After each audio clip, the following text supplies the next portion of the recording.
Hey guys, welcome back to the Tough Love Podcast with Dr. John O'Connor. Service, sacrifice, and the side hustle. My buddy Kyle Fuentes joining me today on the pod. Kyle, what's going on, brother? What's up, bud? How you been? First off, I just want to say thank you so much for your service. For those who don't know, give us a quick rundown of who you are and what the world looks like for you right now. Yeah, so to start off, I'm from South Amboy, New Jersey. It's like a small town, probably about like 9,000 people. Growing up, I went to South Amboy Elementary, Middle, and High School. I went to Brookdale Community College. At that point in time, I was 21 years old. I went to my first academy.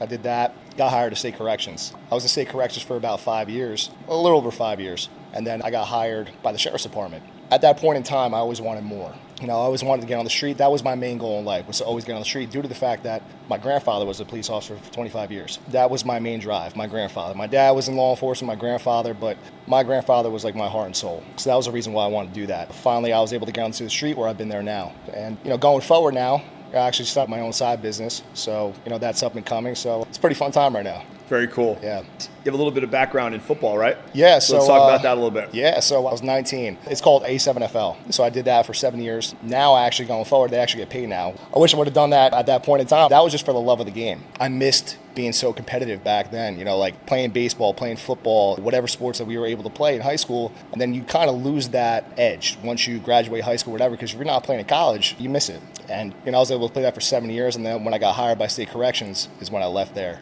But that was a fun time. I like that. So the spark of purpose, something that really inspired me to bring you on as a guest. And it made me smile, and it made me think about my mom when I knew I was going to get my doctorate and be able to help her and retire her and do whatever I could to make her life a little bit easier. And you shared me the new business and the why. Yeah. It hit, and I was like, This is my dude. I know, if you guys don't know, we work out together, and I had to grab a young dog, 33, to get me ready for my pro card, so I got to get in there with some of these animals. But the one thing is, in this crazy time that we live in, to see young men and women that get it, tell the audience what that was about. Yeah, my mom is my rock. She's everything to me. My mom had me when she was 21 years old. She had me when I was 21, and it was a struggle. She didn't have the career that she wanted. She didn't have able to do all the things that she wanted to do in life. She had me at a young age, and she worked her ass off everything that she had. And going forward, I wanted to start this business for her. It wasn't for me, it was more for her, due to the fact that she's been talking about this for years. I'm at a point in my life right now where I'm financially okay. This is something that I wanted to do for her, and hopefully that she'll be able to stop, she wouldn't have to work at her job anymore. She'll be able to just do this. This is something I've been wanting to do for the past couple of years, and I was finally able to do it, and it means a lot. It does. That's awesome. And your corner trying to help you with that. Absolutely. So building while serving, right? I mean, you're working full-time in law enforcement, side time hustle, as far as the extra hours putting in. How do you manage the time to take care of your family, launch a business, get your fitness in? What keeps you locked in? I know for me it's discipline. What's your go? Well, like you said, discipline. So backstory with fitness for me, I'll tell you a funny story, is that when I was 16 years old, I got into a fight at school, but I got jumped. Not only did I get jumped, I got my ass kicked. So from that day forward, I told myself that this would never happen again. So moving forward, that day on, I was in the gym every single day. So from 16 years old, I'm 33 years old now. I've been doing that every day. That must have been one serious ass whooping. Oh, it's definitely serious. I got my ass kicked, did I? My dad came to school. It was a pretty big thing. But now going forward, it's my life. If I don't work out, and it sounds like so corny or cliche, but if I don't work out, like my whole day is like ruined. I have to constantly push myself every single day. And my mentality is that no one will outwork me. I fully believe that. I don't care how big you are. I don't care how strong you are. I don't care how much money you have. That is something that's always resonated with me, is that I always want to be the hardest worker in that room, no matter what. I love that. So the bottom line is obviously our pages are always on top. We work out a lot together. I love that you timestamp everything. Right. You make time to get it in, and being a younger officer, if you will, you're picking up overtime. You're working overnight shifts and daytime shifts. You're all over the damn place. Yeah. A lot of people talk about wanting more, but you're doing it. What separates you from the average person? I think there's too many people that I owe it to. That there has been so many people in my corner since I was a kid that has always pushed me to do more and to do more. And every single day, I always keep that in the back of my head, that I can't let these people down. So regardless of making time for the gym, making time for family, making time for business, making time for friends, whatever the case may be, I want to do that to my absolute best, because there has been so many people that have driven me and pushed me my entire life. My mom, my dad, my grandfather, this drill instructor, Harrison Steinley, who's one of my best friends to this day. There is so many guys and women that have pushed me in my life that I cannot let them down. And I keep that in the back of my head every day. I mean, obviously you're a fitness-driven guy. How has the fitness training as your body's changing? Because right now both of us we're on the pursuit. Like I chuckle, like, I get like see my young guys and they're like, and you'll see somebody say, you're working out with him, how old are you? And they're like, holy shit. And I chuckle, I go, I need about a 20-year gap because if they're my age, we probably don't look the same. I said, but how's that helped you with regards to being resilient on the job, these hours? Like, I mean, you don't sleep. You know what I mean? Like you grind every day. So going back to corrections taught me a lot. Corrections is a job that, if to an extent, you could be miserable in that job because you're in a prison all day long. But with the coworkers behind that wall, it truly means everything to them and to you if they have each other's backs. And when there was there'd be called like a code, right? A code like where an inmate could get another inmate or an officer gets assaulted by an inmate. I always wanted to be the first person through that door to make sure that none of my coworkers got hurt. Because at the end of the day, like, I wouldn't be able to live with that knowing that I could have done something. So moving forward on the job, I've kept the same mentality. I would be very down on myself if knowing that I could have done something more and I wasn't there. So that's where the fitness comes in. Like, you have to be on your P's and Q's every fucking day when it comes to fitness, because in this job, you need that. And it bothers me seeing cops that are out of shape. It bothers me cops seeing not taking fitness seriously or working out. I know you pushed me that one where the guys got their guns taken away. I honestly didn't think that was real. It's real, man. It's real.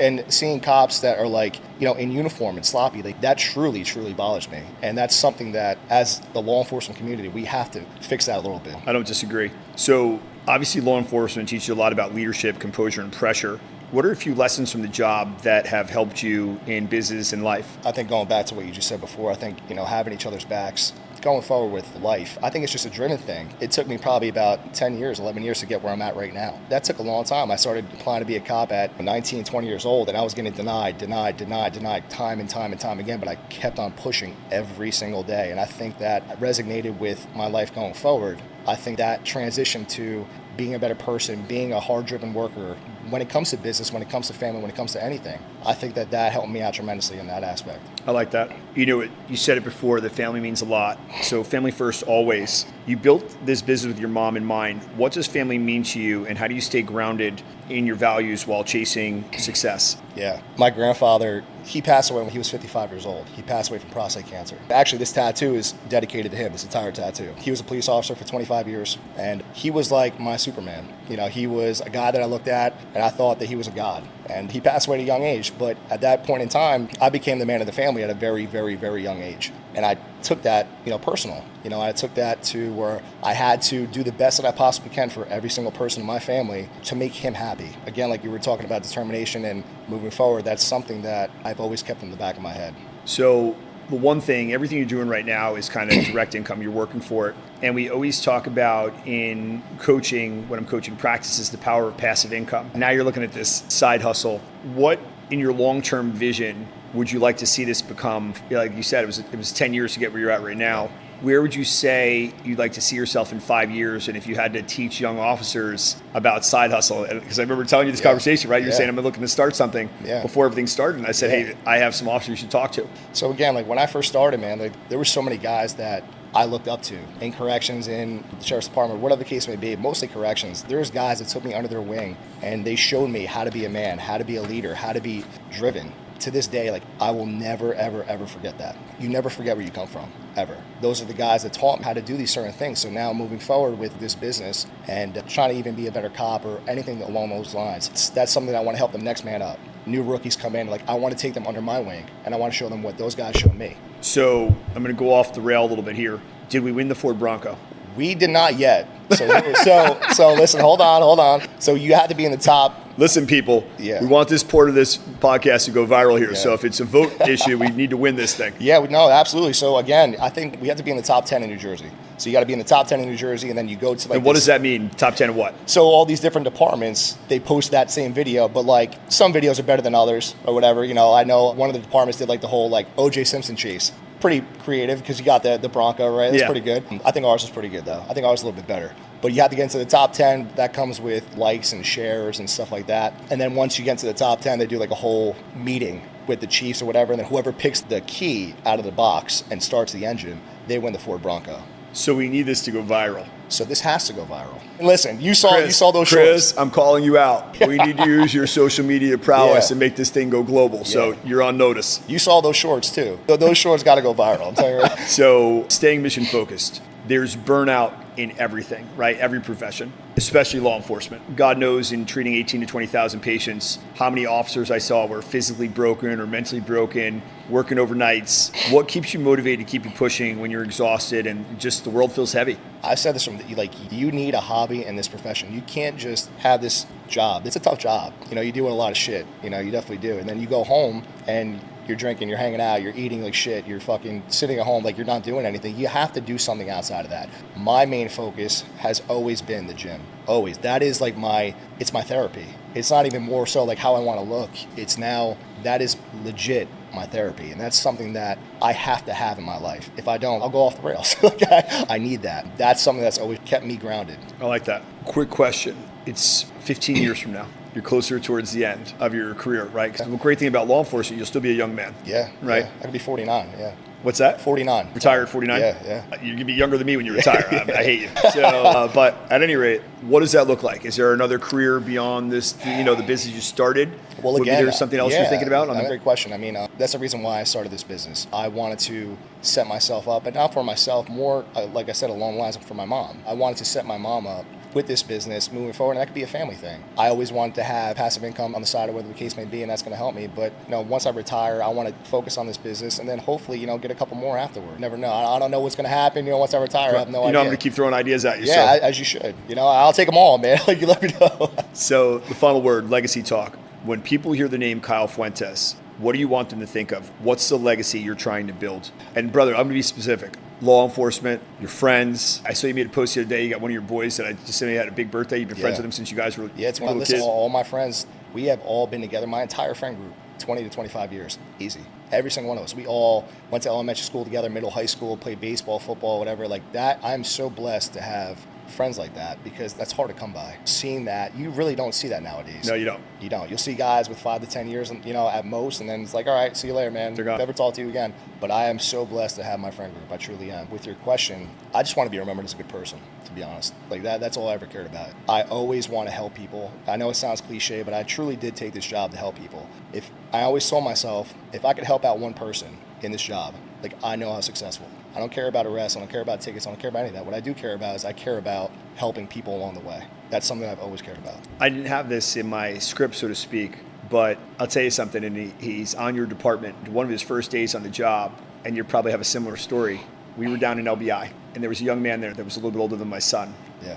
And it was Rich's first week on the job, and he was with an older officer. Yeah. And they show up. What's it called when it flatline? The kid's choking. Yeah. Blue. Right. So some kind of whatever they're coming across. They get there and they save this baby's life. It's a baby, right? Well, we're in LBI. The kid's now an elite athlete. Mom's University track and field sprinter, Division I. Right. You don't forget names like that, right? An arrest or a life save. 100%. And I see Rich make eye contact when the kid says his name and says, "Where are you from?" Well, I was raised in Old Bridge, and then we moved to Cold Snack. Right. Said, around so-and-so. I mean, Rich called out the street, the whole deal, and he was like, yeah. Yeah. Do you remember I was that officer? Yeah. Have you had a moment like that? So, something similar, like car accident? When you did your previous podcast with Pete, remember you were talking about one of my calls. I'm not joking when I tell you this. That is something that I will never forget. That call truly hit me to the core. It wasn't along the lines of what happened, because we do see that a lot, unfortunately. It was more along the lines because of the kids. So seeing when kids are impacted like that, I feel that, was me being able to help that family out, the wife and the kids or whatever, that is something that I'm proud of. And I don't really say that a lot about myself. I'm truly proud of something that I did because of that. Yeah, that's something I'll never forget, man. Definitely. It was special, guys, to bring you back, and I'm sure we'll do a write-up on it in the podcast when we publish it and put it out to social media. Kyle had answered a call and then started a fundraiser for this incident, and it wound up being something with mental health, right? Yeah, and you have to think that's a selfless act, right? That's somebody that cares and genuinely understands the magnitude and the weight of that situation for all those that are hurt and left behind in the wake of that tragedy. So whenever I have an opportunity to spotlight somebody for being a solid individual like yourself, it's quite an honor for me. Yeah. All right. Well, listen, what else, man? What else you got for me? You tell me, man. You're the expert. You're the guru. Well, listen, here's the thing, guys. You know what? First off, we're working out tomorrow, so there'll be some clips. We'll see a reel. Oh, yeah, but definitely. I'm not going to be at my best, but I'm definitely going to be in the gym. So Today's podcast really hit for me because what I wanted this series of podcasts to be about: family, energy, legacy, hard work. Those are all things that make you who you are. Absolutely. Kudos to your mom, to your grandpa, your family, your friends. Yeah. When you have a core group like that, gratitude is easy. Yeah. Because you've had love in your life and support in your life and those people in your corner that have had your back. Yeah. And now as in law enforcement, you're the back. Yeah. Right? And again, I truly, everything that I have in my life right now, I owe that to all of them. I do. I owe that to my mom, my dad, my grandfather, my family in general, and so many people that aren't my family that pushed me a long way. Yourself. How many times have you helped me out? How many times have guys in corrections helped me out? There's been so many people that I owe this to that I cannot let those people down. Can't happen. It's awesome. Guys, first off, Kyle, thank you so much, brother. Whenever I can have a heartfelt, high-energy conversation like this with quality people, it's so much more than just talking business, because it's real people, real stories, and that real quality. These are the bonds that make great people in a great society and make our planet a better place and a safer place with people like Officer Fuentes in it. So thank you so much for your service, brother. Thank you for the friendship. And guys, I look forward to you guys seeing this podcast, and just thank you so much for joining. Again, share it, follow us, and we'll see you again soon. God bless.